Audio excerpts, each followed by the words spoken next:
শীতের এই মরশুমে সকাল সকাল ঘুম থেকে উঠেই আমরা চলে এসেছি আমাদের খুব প্রিয় একটি খাবারের সন্ধানে।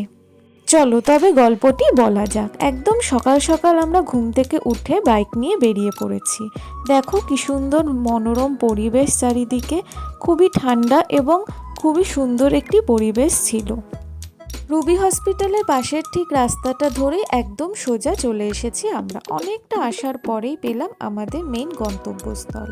আর এই হলাম আমি, যে নাকি একদম ঠান্ডায় জমে গেছি। আচ্ছা, আজকে আমরা কিন্তু এসেছি খেজুরের গুড়ের উদ্দেশ্যে। কি সুন্দর মাটির হাঁড়ি এবং মাটির উনুন, সেখানেই হচ্ছে আজকে আমাদের খেজুরের গুড়। আর কিছু গুড় পাওয়া যায়? খেজুরের গুড়, নলেন গুড় যেটা বলে ওটা, তারপর তোমাদের এখানে পাটালি পাওয়া যায়, তারপরে ওই বালি গুড় যেটা বলে সেটা পাওয়া যায় মোটা করে।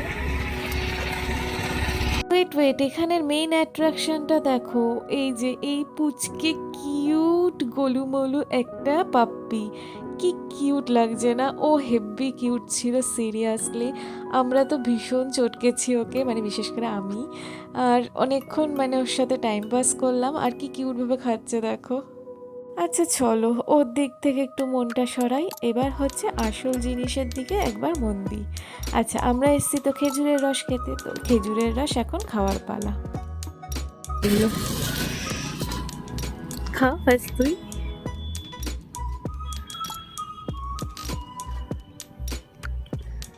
কেমন? যেমন খা ফেলে দিতে হবে, ডাবের জন্য ডাবের জল। একদম আচ্ছা নরম, যে না নরম নয়, একটু হালকা করে নারকেলের ভেতরে যে ছাঁচটা বসে যায়, ওই জলটা তেমন খেতে লাগে, আর সেন্টটাও তেমন লাগে। আচ্ছা চল এবার আমি কি রসে গন্ধ আছে? হ্যাঁ হ্যাঁ রসে গুড়ের গন্ধ বের হয়। ও আচ্ছা। হালকা একটা গন্ধ আছে।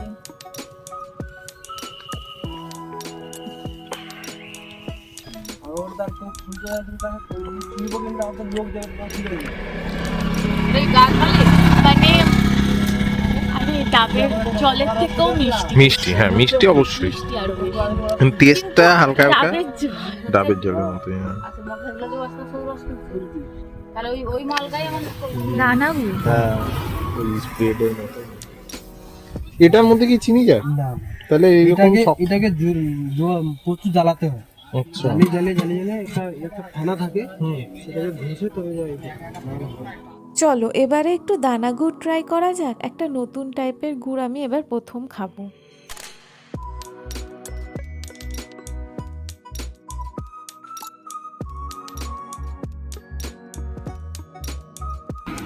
এটা বেশি ভালো, মানে অতিরিক্ত মিষ্টি ভাবটা নেই, কিন্তু একদম পিওর মিষ্টি। পিওর মিষ্টি মানে কি এটার মধ্যে কোনো চিনি দেয় না বলছে তো? পুরোটাই কম লাগবে। হ্যাঁ, এটাই বেশি ভালো লাগে। অরিজিনাল থেকে যেখান থেকে গুড় দিবেন দেখবেন অরিজিনাল থেকে গুড় একটু মিষ্টি কম হয়। আচ্ছা আর বললাম তো অরিজিনাল মিষ্টি সবচেয়ে যেন কম। হ্যাঁ, এটা ন্যাচারাল মিষ্টি, মিষ্টি, যেটা natural সেটাই মিষ্টি, খাচ্ছে, সেটাই। extra হ্যাঁ, তো extra কিছু মেশাচ্ছে না। হেভি, এটা বেশি ভালো লেগেছে। আমি বললাম না তোকে। এই দেখো, এদিকে ঘুরে দেখছি যে কালারটাই চেঞ্জ হয়ে গেছে খেজুরের গুড়ের। বেশ কিছুক্ষণ পর ওদের গুড় কমপ্লিট হয়ে গেছে। এখন দেখো কি সুন্দর একটা পদ্ধতির মাধ্যমে গুড়টাকে ছেঁকে ছেঁকে দেখা হচ্ছে যে গুড়টা হলো নাকি। এইবারে এইটার মাধ্যমে, মানে এই কাপড়টির মাধ্যমে গুড়টি ছেঁকে হাঁড়ির মধ্যে ঢালা হচ্ছে। এটাকেই বলা হয় ঝোলা গুড়। এখন ঝোলা গুড় তৈরি হচ্ছে। আর এই গরম গরম ঝোলা গুড় আমরা নেওয়ার জন্য এতক্ষণ ওয়েট করছিলাম। এখনো অবধি কিন্তু দু রকমের গুড় আমরা দেখলাম, এক হচ্ছে দানা গুড় আর এক হচ্ছে ঝোলা গুড়। আর এই দেখো, এই মাটির ভাঁড়েও কিন্তু দিচ্ছিল আরেকজনকে, আর আমরা নিয়েছি এই ডাব্বাটায়। এইবারে তৈরি হলো পাটালি গুড়। আর এই পাটালি গুড় কিন্তু আরেকটু গাঢ় করে তৈরি হয়, মানে ঝোলা গুড় তারপর এই পাটালি গুড় তৈরি হচ্ছে। এ দেখো, চেক করে দেখা হচ্ছে যে জমবে নাকি। আর এই যে থালার মধ্যে করে ঠিক এইভাবেই পাটালি গুড় তৈরি হচ্ছে। একজন ঢালছে এবং আরেকজন সুন্দর সাজিয়ে সাজিয়ে রেখে দিচ্ছে টেবিলের ওপর। এটাই কিন্তু জমে যাবে, প্রায় 1.5-2 ঘন্টা লাগে জমতে। তাহলে আমরা কিন্তু পাটালি গুড় কিভাবে তৈরি হয় সেটাও কিন্তু দেখে নিলাম। তার সাথে সাথে আমরা বাড়ির জন্য কিন্তু প্যাক করে নিচ্ছি। এবং সবার শেষে এই তাড়িটা কিন্তু কিছু লোকজন নিয়ে যাচ্ছিল বাড়ির জন্য। আবার রোদ উঠেছে, ফাইনালি।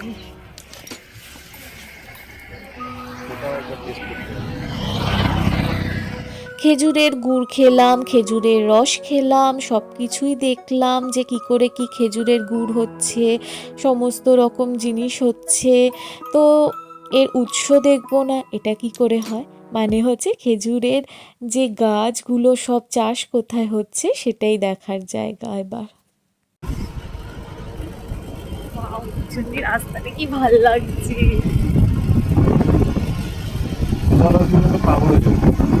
ঘুম কোথায়? ঘুম কে ঘুম?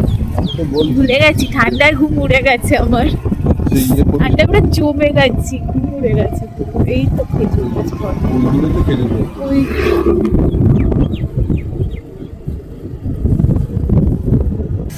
দিদি হলো নতুন জিনিস অনেক কিছু দেখলাম।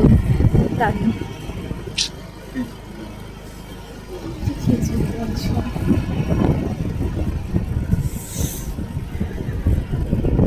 ঠান্ডাটা অনুভব হলো, সাথে ঠান্ডার জিনিস কি গুড় রস সবই খাওয়া হলো।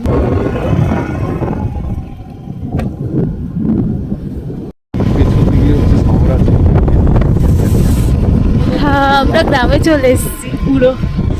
কে বলবে শহরে এসেছি। মনে হচ্ছে মা বাড়িতে চলে এসেছি, কিন্তু না, আমরা এখানেই আছি কলকাতার মধ্যে। বলছি তো, তুই কখনো নিউ টাউনের দিকে গেলে আরেকটা গ্রাম আছে, নিউ টাউনের একদিকে হচ্ছে পুরো আইটি হাব। গ্রাম আর শহর একসাথে। নাম না জানা পথে চলছি রে বাবা, কোথায় চলে আমার বেরোচ্ছ এবার। ওয়াও, বাঁশের সামনে পানা পুকুর। এখানে চলে যায়, এখানে গ্রাম হলো একটা শহরের গ্রাম। এরকম গ্রামে থাকা ভালো, সব ফেসিলিটি, সব রকম ফেসিলিটি পাওয়া যাবে। এখানকার লোকদের বোধহয় রুবিতে যায়, বুঝলি? এখানকার লোক বোধহয় আগে রুবিতে ছিল, এই তো কাছে। এখানে আসার আগে অবধি আমি তো ভাবতেই পারতাম না আমাদের শহরের মধ্যে এত সুন্দর একটা গ্রাম্য পরিবেশ থাকতে পারে বলে। আজকের দিনটা আমার জাস্ট বেস্ট গেল। তোমাদের কেমন লাগলো জানাতে ভুলো না। বাই।